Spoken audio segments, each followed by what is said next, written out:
আসসালামু আলাইকুম ওয়া রাহমাতুল্লাহি ওয়া বারাকাতুহু। প্রিয় দর্শক, বুখারী শরীফের ৭৪৭৭ নম্বর হাদিসের মধ্যে আসছে, আন আবি হুরায়রা রাদিয়াল্লাহু আনহু আনিন নবী সাল্লাল্লাহু আলাইহি ওয়াসাল্লাম قال لا يقل احدكم اللهم اغفر لي ان شئت ارحمني ان شئت ارزقني ان شئت وليعزم مسألته إنه يفعل ما يشاء لا مكره له।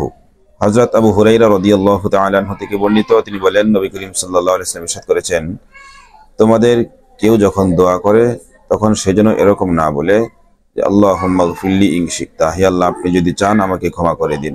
ইরহামনি ইন শি'তা, যদি আপনি চান আমার উপর রহম করুন। আরযুকনি ইন শি'তা, যদি আপনি চান আমার উপর রিজিক দান করুন। ওয়ালিয়াযিম মাসআলাতাহু, নবীজি বলেন, যিনি দোয়া করবেন সে মজবুতের সাথে দোয়া করবে। ইন্নাহু ইয়াফআলু মা ইয়াশা, কেননা আল্লাহ তাআলা যা ইচ্ছা তিনি তাই করেন। লা মুকরিহা লাহু, তাকে বাধ্য করার মতো কেউ নাই। এজন্যই আসুন আমরা যখন আল্লাহ তাআলার কাছে দোয়া করব তখন খুবই বিনয়ের সাথে, নম্রতার সাথে, নবীজি সাল্লাল্লাহু আলাইহি ওয়াসাল্লাম যেভাবে দোয়া করতে নিষেধ করেছেন সেভাবে আমরা দোয়া করা থেকে বিরত থাকি। যেভাবে নবীজি শিখিয়েছেন সেভাবে দোয়া করার জন্য চেষ্টা করি। আল্লাহ তাআলা আমাদের সকলকেই তৌফিক দান করুন। আমিন।